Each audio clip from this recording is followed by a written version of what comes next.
So how can we just use ChatGPT based on our today availability? How can we use it to develop ourselves if I don't know anything about ChatGPT? Okay, so not knowing anything about ChatGPT is dangerous. You know, to go and engage with ChatGPT and not know anything about ChatGPT is dangerous, right? So, you know, let's go back to my son. You know, before we started, I was telling you a story about my son. Let me tell you another story about my son. So my son comes to me and he goes, well, but look, I did my homework in ChatGPT, okay? Now, my respect for people goes up when they tell me they use ChatGPT. There are other people, if you tell them that you use ChatGPT, their respect for you goes down. If you tell me you use ChatGPT, my respect for you goes up, okay? But you have to be using it properly. So, so my son came to me and he goes, look, Bob, I did this homework in ChatGPT, okay? So I said, show me. Now the question was a question, I think it was something called the balance of accounts, something like that, which is an economic concept. He's studying economics at A-levels. I want a good life, filled with highlights, and I want someone like you. I want paradise with the sunset, if I could only be with you.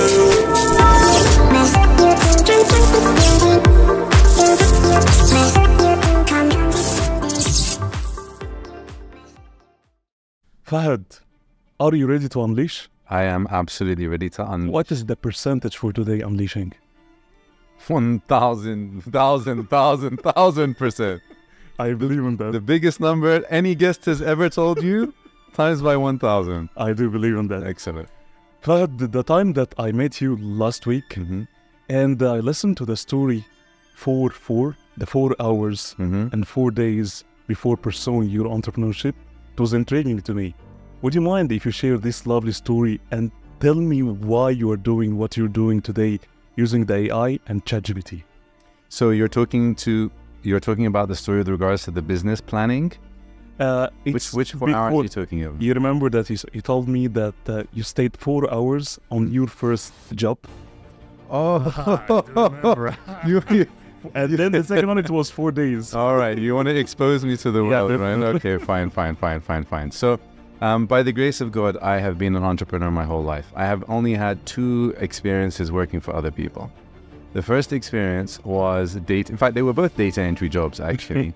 But the first experience was supposed to be for many days. It was a summer job, doing data entry. So what happens, they give you piles of paper, and this is in the old days, right? We're looking at like 1996. And they want you to type the information that's on the paper to get it into the database. So myself and 4 or 5 other people, we all were given piles. And I finished my pile by midday, and they were only half of their piles, right? Because naturally, I'm a very systematic person. So if I have these piles, what I will do is I will do the first line of every single page, then I'll do the second line, or some system like that, like a factory, you know? So I finished everything by midday, and I went to the boss and said, okay, I'm finished. Can I go now? He said, go where? I said, I'm finished for the day. I finished my pile. He said, no, if you're finished, there's more to be done. I said, but these guys haven't even done half of what I've done. And they said, no, that's it. I said, you're telling me that I have to do twice as much work as them and I said, will you pay me twice as much? He said, no. I said, you know what? This job is not for me. Thank you very much. I left and I didn't go back. It's only 4 hours. 4 hours. That was my 4-hour job.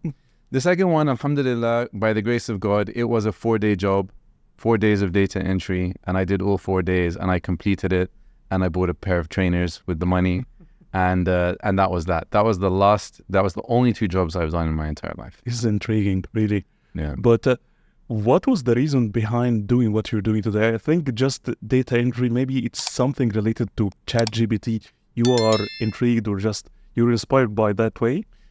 What I'm doing today, actually, you know, I was asked this question earlier today, and what I'm doing today in the space of AI is actually 20 years in the making, right? From childhood, you know, I remember being 10 years old and being awake at 3 in the morning watching TV, like just senseless stuff at nighttime. And at 3 in the morning, looking at the room and thinking to myself, you know what, this room is not laid out in the most optimal way. And at 3 in the morning, and I did this at least 2 or 3 times. At 3 in the morning, I just sat up and reorganized my parents' living room. Without asking them for permission, without doing anything, I just reorganized the room. And the following morning, my mother would, she'd walk in, Fahed, what's this? And then she would stop back and she would look at it and she'd say, actually, you know what? Your layout was better than mine. So from a young age, I've just had a natural thing to see chaos and try to look for ways to make sense of it. Find anything and look for ways to improve it. So over the last 20 years, I know we said we'll talk about entrepreneurship later, but over the last 20 years, I've been completely immersed in entrepreneurship. And now as we enter into the new era, and now we have AI with us, there is the application of AI in the context of entrepreneurship. There's AI in health, there's AI in medicine, there's AI in agriculture and so on, and then there's AI in entrepreneurship. So I actually feel like the last 20 years has actually been preparing me for today, effectively. How did you find your passion with AI and ChatGPT? How did you discover this? So ChatGPT has an underlying technology called GPT. And I've been using GPT since the beginning of last year. So now we're talking about 1.5 years. So ChatGPT came out at the end of November, and I had been using it since the beginning of last year. And, I had 2 applications. One was just in content writing, and then the other was in one of my businesses. But where it really kicked off was when ChatGPT was released. And a few days later, my daughter came to me and she said, Dad, what's the point now? I said, what do you mean, what's the point? She goes, what's the point? What's the point of me studying at university? What's the point of me doing this degree if by the time I graduate, some robot can do a better job do better work at the job than I can? And who even know if there's going to be any jobs? We're going in a direction that there's going to be no jobs. This is her talking. And I didn't have an answer. I did not have an answer. And so I told her, listen, darling, I don't have an answer, but let me think about it. And so then I thought, okay, let me go and see what ChatGPT is all about, because up until that point, I didn't really think about it because I was already using GPT. So I didn't think, what value is ChatGPT going to add over and above it?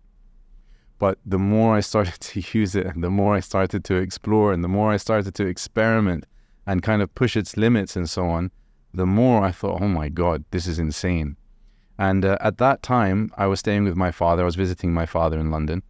And the 2 of us were reading a book called Mega Threats. And so we were reading and I was listening. And this is a book by an economist in America who predicted the 2008 crash.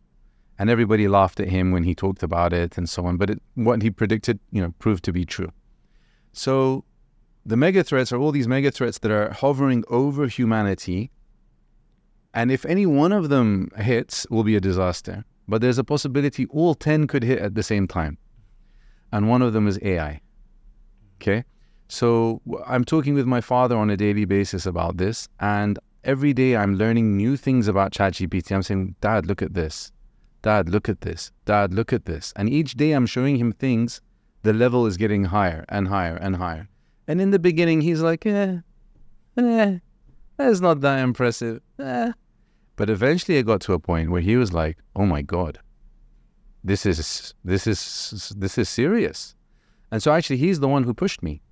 He said to me, Fahed, you have to teach people about this. I said, Dad, I don't want to teach people. This is like a secret weapon for me because I have other businesses. I'm not just doing that. I said, Dad, this is like a secret weapon for me. He said, no. You have to do this.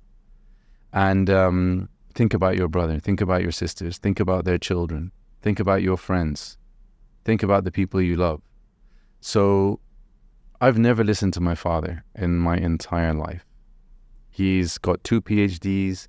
He has set up multiple companies. He's, mashallah. But I have never listened to him. It's my stupidity, okay?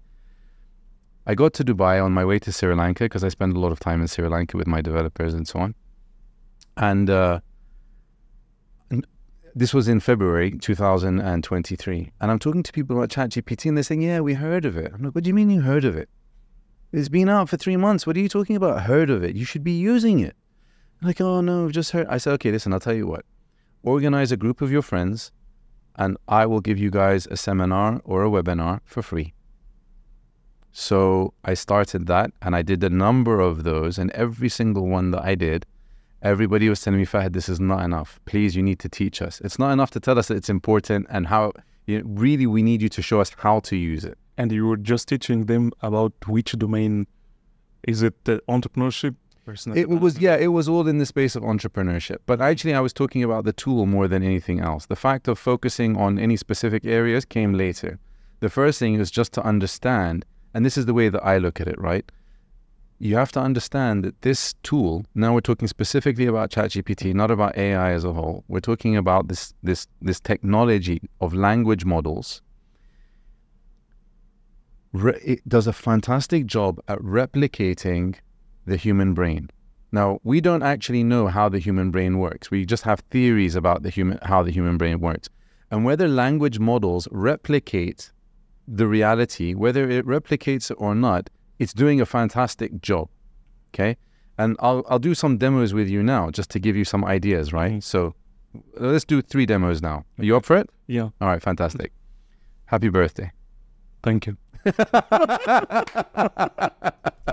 Fantastic. Excellent response. Okay, funny. That was demo 1, by the way. Yeah. Okay. Happy birthday to you. Thank you so much. All right, that was demo 2. Done. All right, you ready for demo 3? Happy birthday To you. All right, fantastic. So what was the difference between them?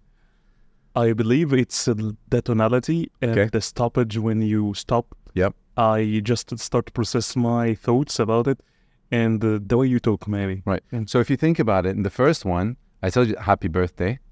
And the third one, I also said happy birthday. The second one, I said happy birthday to you, right? So if we go from the first one and we jump to the third one, what happened is there was the tonality and there was years of hearing that song and then joining in. Continue. Right? Years and years. It's like embedded into you. So if you think about it, let's just pretend that you're a machine, okay? You have lots of exposure to life and the world, and then you heard a trigger, and that trigger triggered a response, okay? So what this language models are doing is processing humanity's knowledge, written knowledge, not just written knowledge, but even spoken, because spoken also has transcripts, right? So it's processing humanity's knowledge and looking for patterns. It's looking for patterns with regards to punctuation. It's looking for patterns that, for example, let's just say it's a medical research paper. And it starts to see the patterns in medical research papers. It starts to see the patterns in books written by consultants versus books written by mothers versus books written by fathers. Like, it starts to see all of these patterns. And then based on those patterns, if it's given some type of trigger, if it's given some type of input, it then figures out what should follow on based on all of those different, which it's computing at the same time. So I'll give you a 4th demo, okay? Tomorrow and tomorrow and tomorrow. And tomorrow and tomorrow. Your pattern the same. Now that was a good way. That's something that you could do. And language models, they look for patterns. And so, you know, I did one demo for one class where I did Sally, Steve, Susan, Sammy, and then we allowed it to continue. Yeah. And it came up with another 2. Now, the demo I was giving was trying to see whether GPT, this was a GPT demo, whether GPT would notice that they all began with S and see, will it continue with names with S? And what I didn't realize was that subconsciously I had done boy, girl, and it detected that. So not only did it give me more names beginning with S, with the same pattern, but it continued with the pattern of boy, girl, boy, girl, boy, girl. That was without any instruction whatsoever. It was able to see the patterns, 2 patterns, simultaneously, and then go with those patterns and continue, okay? So I said tomorrow and tomorrow and tomorrow. So it was a good attempt, right? So, but in actual fact, tomorrow and tomorrow and tomorrow is the beginning of some lines in, I think it's Macbeth, which is one of Shakespeare's, I don't know what you call them, novels, or I don't know what you call them, right? Plays, right? And the actual goes tomorrow and tomorrow and tomorrow, creeps in this petty place from time to time, and so on and so on. So how much exposure have you had to that line from Shakespeare? Not much. But ChatGPT has been exposed to it massively. But how many places on the internet and elsewhere? Yeah. So this is the point, which is that as human beings, okay, we say happy birthday to you. Okay, that was an easy one. But what about all this other complicated stuff in the world? I mean, I studied business. How am I going to know about theater? You know, you studied whatever you studied. How are you going to know about medicine? But language models have studied everything. Okay, we can't say everything, but has studied massive amounts of content across many fields. And the way AI works, in the old days of technology and so-called AI, you give it rules. So let's just take a Microsoft Word as an example. There's a button called File. If you click on File, it will trigger the menu to come down. If you click on Open, it will trigger something else. All of these things have been programmed in advance. With AI, it hasn't been programmed in advance. With AI, you just give it content and ask it to look for patterns. So it will start to make rules for itself. And this is why quite often AI is described as a black box, because even the creators often don't even know what's happening inside. All they know is we've trained it to look for patterns. We can see it's learned patterns. And if we give it inputs, it's doing a fantastic job at giving us outputs. And even the people, OpenAI, they didn't expect what's happened now with ChatGPT to happen. This wasn't their plan. This is interesting. Yeah, they just released it for testing purposes. They just released it to just see how people will interact with it and so on. The next thing you know, 100 million people, 150 million people, 200 million people, they didn't expect it. And the more that you are searching, just giving feed to the ChatGPT, it became more intelligent, right? But not in the way that we think, right? Because if you think about it, at the moment, let's just imagine it's being trained on Wikipedia, it's being trained on like Google Scholar, it's being trained on certain newspapers and so on. We don't want it being trained on like some kid saying, you know, some rubbish, right?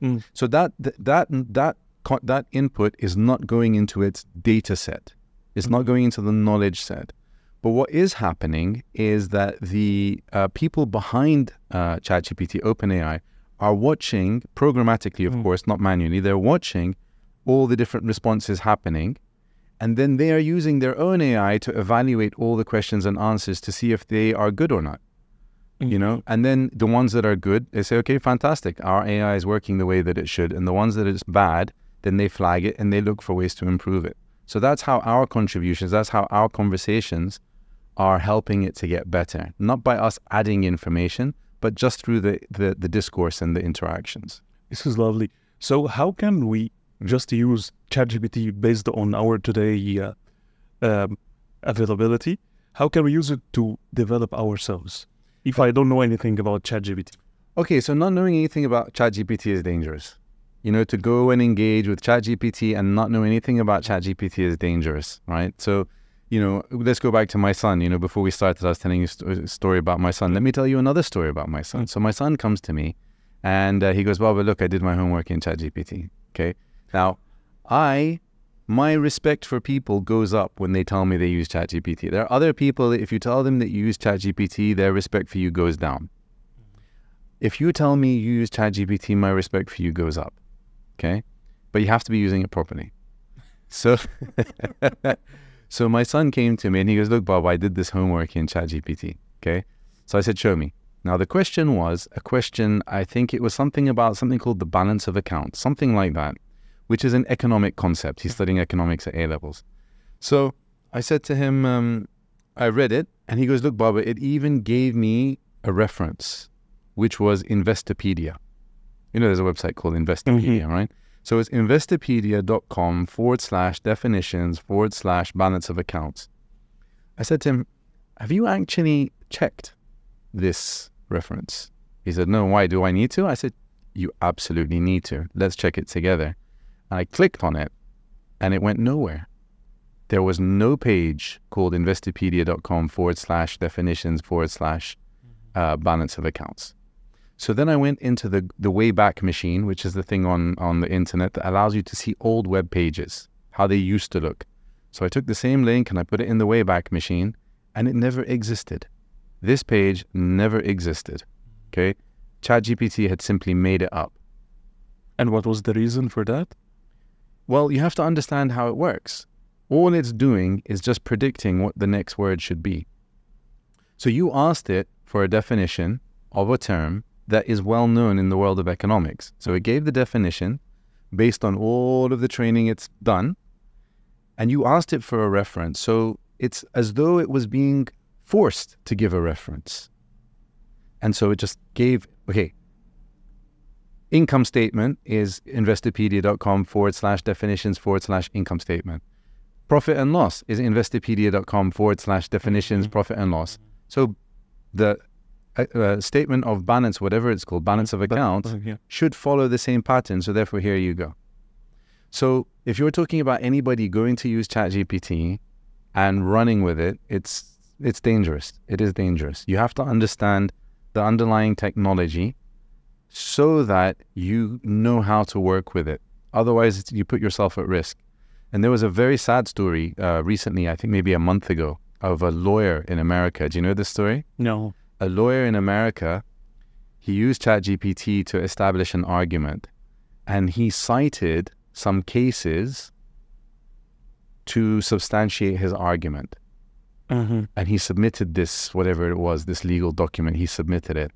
And he got humiliated by the judge because the other side, the opposing legal team, they noticed that these cases are just made up. They're not real cases. They were just made up cases. And the judge humiliated him. And I don't know, does he still have his job? He doesn't have his job. I don't know. There was another story of somebody who reached out to a New York Times journalist saying, oh, congratulations on your latest book. We read it. It's amazing. Blah, blah, blah. We'd love to meet. And she never wrote that book. Oh. And they had done it using some AI tool, some GPT-powered AI tool. So it's dangerous. If you don't know how the technology works, it's dangerous. You could end up getting yourself into trouble. It's interesting. So let's come to the common question. Okay. And the fear from most people, mostly who just work in corporate. So what is the future for ChatGPT? Will it replace some jobs inside corporation? What's your view on that? So first of all, I mean, ChatGPT is just one aspect of AI, right? There are other aspects of AI. It's not just about ChatGPT. ChatGPT, the magic of ChatGPT is its ability to amplify your cognitive abilities, right? So if I came and spoke to you as a consultant and I said, you know, Ahmed, I need your advice with regards to building a podcast, for example, you will have to sit down there and you'll have to take my question and you're going to have to clear your head to think about it, process it. Maybe you'll get a few points now. When you read the same document later, you're not going to like it. You're going to add a few more points and so on and so on. So on your side, if you have ChatGPT as part of your tool set, you will be able to give me the answer I'm looking for like this. Maybe you need a few more minutes to make it really perfect, but what would normally take you 2 or 3 hours will now take you 2 or 3 minutes. Okay? So that's the area, and of course it makes your cognitive load a lot less, because now you don't actually have to think about those things anymore. You can actually just have a conversation with it and get the answers you need. As for the rest of AI, now we're talking about lots of things, and it is terrifying. It is terrifying. I mean, I posted, you know, a couple of weeks ago, some of the jobs that we thought would not be touched were jobs like beautician, right? Because it's such a delicate detail and so on. And they've just released a robot, cost $50,000, that does eyelash extensions. Oh my God. So you just lie down and this robot, and the thing is, the robot, you'd think how, but no, but the robot can zoom in. Like it has the lens to zoom in much closer than a normal person. You know what I mean? And $50,000, if you look at it and you say, okay, let's just imagine eyelashes cost let's just say $50. And let's say, you know, that they can do 10 per day, for example. Okay, so 50 times by 10 is $500. And then 500 up to 10, that's 5,000. Up to 100, that's $50,000. They've broken even in 100 days. You know, and then after that, they're not paying salaries anymore. You can have one person that's manning 5 of these machines, like in the supermarkets, you know, where you have the self-checkout and you have one person manning 10 self-checkouts. So there is definitely reasons to be scared. There's no doubt about it. And nobody knows far into the future. Even the most, you know, the people at the top of the AI pyramid, they can't even tell you past 5 years, because things are moving so fast. It's so unpredictable. We don't know. However, the question is not that. The question is, okay, bearing in mind that it is justified to be scared. So what do? Just live in fear for the rest of our lives and that's it? And just wait to be dominated by robots? So in the end, you'll have people who are literate, they're AI literate, they are comfortable using AI, AI has become part of their lives and so on. These people are the people that will flourish in the future, right? Because they accepted it. They accepted that this is where the future is heading, so let's adjust. The people who said, oh my God, I'm scared, and then they shut down, these are the people, unfortunately, are going to get hit the hardest, you know? And the question now, what are the things that couldn't be replaced by AI and the ChatGPT? Listen, I just told you about the beautician one, right? Now, so it's really, we don't know. And the cheaper the technology gets, the more it will eat into things, you know? Even, for example, a cook, there's now these robots. I saw it maybe 1 or 2 years ago. Now it must be super advanced, which is basically a home chef. It's just like a thing that comes down from the ceiling and it has an arm, 2 arms that can extend and, you know. So I think a very important point is that none of this is going to happen overnight. It will take time. It will take time. How much time, we don't know. But this is where the whole concept of staying ahead of the curve is. And where things currently stand is this.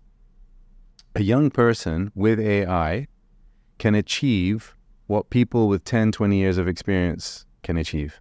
Because all of that experience has been pushed into the AI. So now these kids, the young people, let's call them, with the help of AI, can now do amazing things. Okay. But what if you took those experienced people and gave them AI? They will be able to add something that the young people cannot. They will be able to look at the output of the AI and say, no, no, no, this is misaligned. This is not correct. Okay, this is interesting, it's good, but it's not as advanced as it could be. Oh, I know what the limits are. Let me use AI to push the limits, for example. So, I forgot your question. My AI brain was kicking. You're talking about something that couldn't be replaced. Exactly. So the question is not about being scared. The question is, okay, it's a threat. So what do we do about it? And the question is, this is the new tool. This is the new IT. So just imagine going back to 1995, 98, email is being introduced and it's going to change letters. It's going to change fax machines. So, okay, embrace it. You know that this is coming. Embrace it. Why are you waiting? Why do you want to be the last person? You have no choice. Whether you like it or not, you have to embrace it.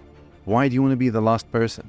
Do you see what I mean? You have to cope. You have to cope. You have to embrace. You have to learn. You have to upskill.